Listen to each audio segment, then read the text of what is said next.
보니까 말이죠, 노란 무궁화가 보이네요. 아, 로즈 오브 샤론, 샤론의 장미 무궁화입니다. 노란색이에요. 근데 우리가 보는 약간의 핑크색이 아니고, 여기서 적도 중앙 퀴토에 와 있는데 여기서 샤론의 꽃을 보게 됩니다. 반갑네요, 무궁화.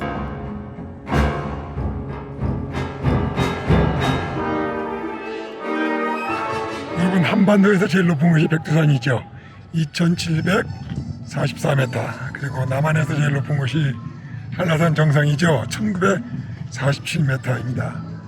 제가 서 있는 이곳은 퀴토 북단 약 한 30마일, 약 한 40km 정도 위쪽에 있는 적도선이 지나는 곳입니다. 이쪽에 해발이 상당히 이제 2800m급이기 때문에 날씨가 지금 오후 한 2시쯤 됐는데도 만만치 않게 춥습니다. 자, 여기까지 오는데 북미 북단 저쪽 카나다 국경에서부터 시작을 해가지고 중남미를 거쳐서 지금 콜롬비아를 거쳐 퀴토까지 왔습니다. 여기까지 오는데 우리 뚜벅이가 수고를 많이 했죠. 근데 드디어 차에 문제가 생겨가지고 오늘 수리를 좀 마치고 기분 좋은 마음으로 여기까지 왔습니다. 그래서 오늘 여러분들에게 드리고 싶은 말씀은, 여기는 이제 아시다시피 남미는 이제 안데스 산맥, 그리고 북미는 로키 산맥이라고 그러죠. 온 사방이 다 2000m급 최소한 되는 높은 그 고산지대입니다. 따라서 이제 이런 곳들을 여행을 할 때에는 커브길이 굉장히 많고, 그리고 급경사에 커브가 보통 많은 게 아니에요. 저는 하루에 제가 어림잡아서 한 1000개 정도는 커브를 이렇게 좌로 우로 하지 않나 싶은 생각이 듭니다. 그러다 보니까 차에 굉장히 무리가 가고, 특별히 이제 타이어하고 거기에서 이제 더 이제 내리막길을 제동을 하는 브레이크 장치에 문제가 많이 발생하는 게 다반사입니다. 그래서 대단한 그것은 아니고요. 이쪽에서는 타이어 수리점하고, 그리고 이제 브레이크 수리점이 거의 자동차의 수리의 대부분이지 않을까, 그렇게 생각이 갑니다. 여기가 이제 적도인데 잠깐 소개를 드리면은, 적도가 지나가는 거는 남미의 그 아마존강 하류가 에서 적도가 지나가고요. 그리고 아마 또 어디가 지나갈까? 아프리카 대륙으로 건너가게 되면 이제 라브르빌이라고 하는 그 가봉의 좀 중간급 도시가 있어요. 거기로 이제 적도가 지나가게 되겠죠. 그리고 아프리카 이제 동쪽으로 가게 되면은 캄팔라라고 있죠. 그 높은 산 뭐지? 키티만도 아니 뭐죠? 거기 있는 우간다 쪽에 있는 그쪽으로 이제 지나가가지고 쭉 인도양을 거쳐서 이제 싱가포르 쪽으로 진행을 하게 되죠. 싱가포르는 적도 약간 위쪽에 있죠. 그러니까 적도나 마찬가지죠. 그래서 태평양을 질러가지고 다시 이렇게 이제 퀴토 방향으로 보는 바로 이 지점입니다. 저 앞에 보는 저 부분이 이 레티튜드 위도 영도가 지나가는 선입니다. 그래서 많은 내외 관광객들이 오고 있고요. 날씨가 이게 저 산에서 내려오는 한기가 장난이 아니네요. 워낙 고산지대고 그래서 그렇습니다. 자, 오늘 이제 말씀 좀 드리고 싶은 거는, 이런 오버랜딩을 고산지대로 할 때는 여러 가지 여러분들의 차나 아마 제 차에서도 문제가 생길 것 같아요. 아까도 말씀드린 대로 타이어하고 브레이크가 산악지형을 통과하는데 가장 또 문제가 생기는 부분이고요. 특별히 오늘 제가 이제 손을 봤던 것은 뭐냐면은 디스크죠. 이제 전부 브레이크 장치에 이제 디스크가 그 슈즈에 이제 물려가지고 제동 장치를 이제 하게 돼 있지 않습니까? 그러다 보니 거기서 열이 나고, 그러다 보니 이 타이어 드럼에 열이 전달이 되고, 그리고 이제 타이어에 또 열이 올라가게 되니까 거기에 이제 타이어 압이 힐업이 돼서 올라가게 되고, 또 타이어에 이제 이상이 있다고 경고등이 들어오게 됩니다. 이런 일련의 과정들을 봤을 때 여러분들 차에 타이어의 압력이라든지 그런 경고등이 들어오게 되면은 즉각적으로 브레이크 쪽에, 타이어 쪽보다는 브레이크 쪽에 과열 현상이 있지 않을까 생각을 한번 가져보시기 바래요. 오늘 제가 가지고 있던 문제는 뭐냐면은, 그 디스크가 있는데 디스크 양쪽에서 이제 슈즈가 잡아주지 않습니까?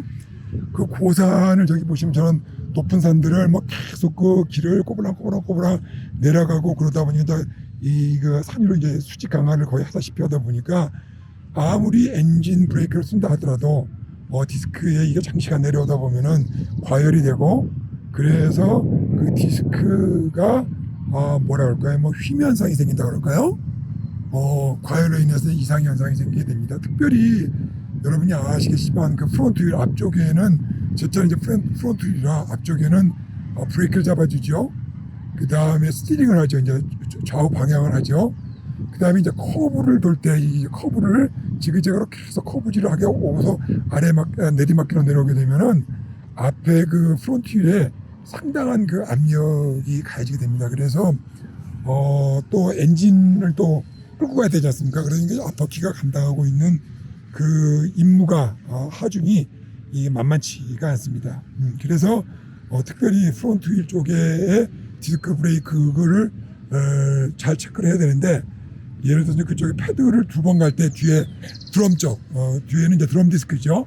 그쪽으로 이제 한 번 2대1 정도로 가는 걸 꼭 잊지 마시기 바랍니다. 그리고 이렇게 이런 산악 지형을 오래 하다 보면은 디스크 과열로 인해 가지고 그 디스크가 약간 그 휘면상이 생기거나 그래 가지고 가장 큰 문제는 뭐냐면은 한 30km, 뭐 40km 정도 그렇게 하강을 할 때는 잘 못 느끼다가 점점점 가속도가 붙어가지고 차가 이제 빨리 내려가기 시작해서 이제 브레이크를 점점 더 밟기 시작을 하면은 그 미세한 디스크의 휨 현상으로 인해 가지고 차 전체가 바이브레이션을 일으킵니다. 덜덜덜덜거리고, 이게 바이브레이션이 좌측 우측으로 이제 움직이면서 이상 현상을 이제 발생하게 되죠. 이런 경우가 발생을 했을 때 즉각적으로 지금 디스크 패드가 과열 현상을 하고 있구나.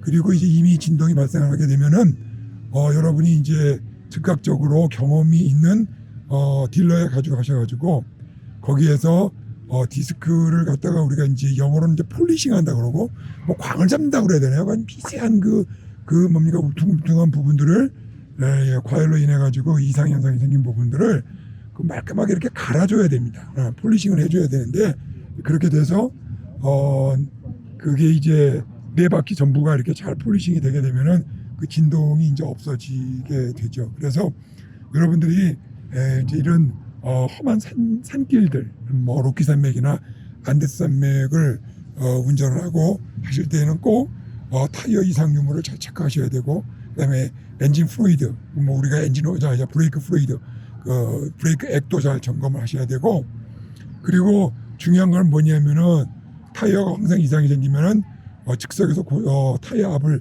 체크할 수 있는, 물론 정밀한 게이지도 필요하고, 그리고 거기에 이제 에어가 부족하게 되면 휴대용 에어 펌프도 갖고 다니시는 게 관장을 합니다.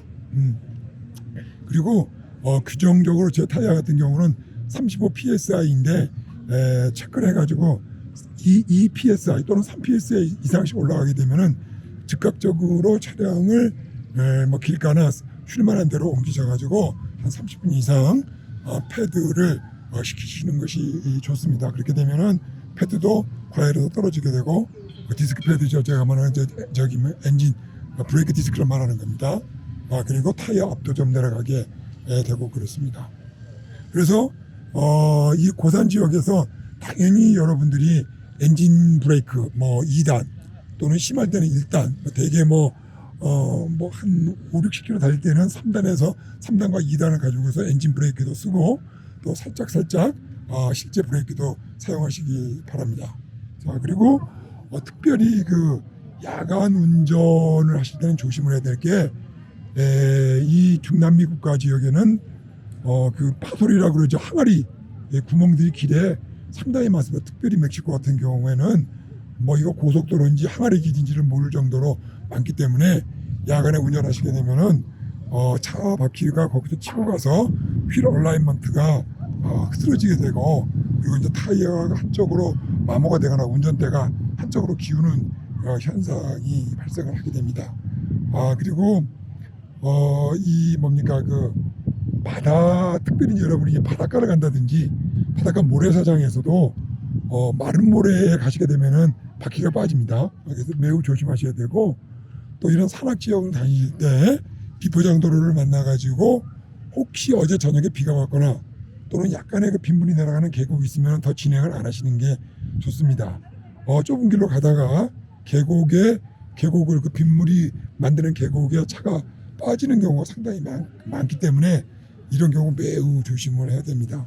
항상 이런 산악지형을 운행을 하실 때 준비하셔야 될 거는 이제 사고 났을 때 삼각대, 그리고 개울창이나 조그마한 계곡이나 시냇가나 또는 바닷가 모래 같은데 빠졌을 때 빠져나오려면은 자동차의 그 고무 매트를 이용을 해가지고 빠져나오는 게 좋습니다. 아까도 말씀드린 대로 이제 그 펑크가 났을 때 펑크를 즉석에서 떼울 수 있는 그 액이 있어요. 그래서 스프레이를 안에다 집어넣으면은 약 한 100마일 한 150km 정도는 긴급 상황으로 이제 운전할 수 있으니까 긴급하게 브레이크를 땜질할 수 있는 그런 액체도 갖고 다니시기를 권장을 드리고, 그리고 차가 이제 모래나 계곡에 빠졌을 때 끄집어낼 수 있는 비상용 로프도 가지고 다니시는 것이 매우 중요합니다.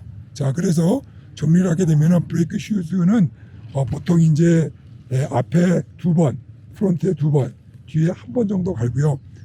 본래 디스크들은 3mm 이하가 되게 되면은 가셔야 됩니다. 3mm 이하로 떨어지게 되면은 끼익 소리가 나고 이제 브레이크 패드 쪽에서 디스크 쪽을 갉아먹는 현상에서 이제 잡음이 나고 그러기 때문에 여러분들이 육안으로도 프론트 쪽하고 리얼 쪽 뒤쪽에 디스크 패드들을 잘 항상 정기적으로 주기적으로 관리하시기를 바랍니다. 자, 오늘은 이제 이런 험한 산길을 다닐 때 제가 겪었던 일들을 소개를 시켜드렸고요. 여기는 아까 말씀드린 대로 퀴토 바로 위에 적도가 지나가는 곳입니다. 추워서 빨리 차로 뛰어가야 될 것 같습니다. 상당히 춥네요. 한 영상 5도 정도 되는 것 같습니다. 자, 다음번 영상에서 뵙기를 바라고, 여러분들 항상 오버랜딩 하실 때 안전 운행하시고 차 점검 잘 하시기 바랍니다. 다음 영상에서 뵙겠습니다. 안녕히 계세요.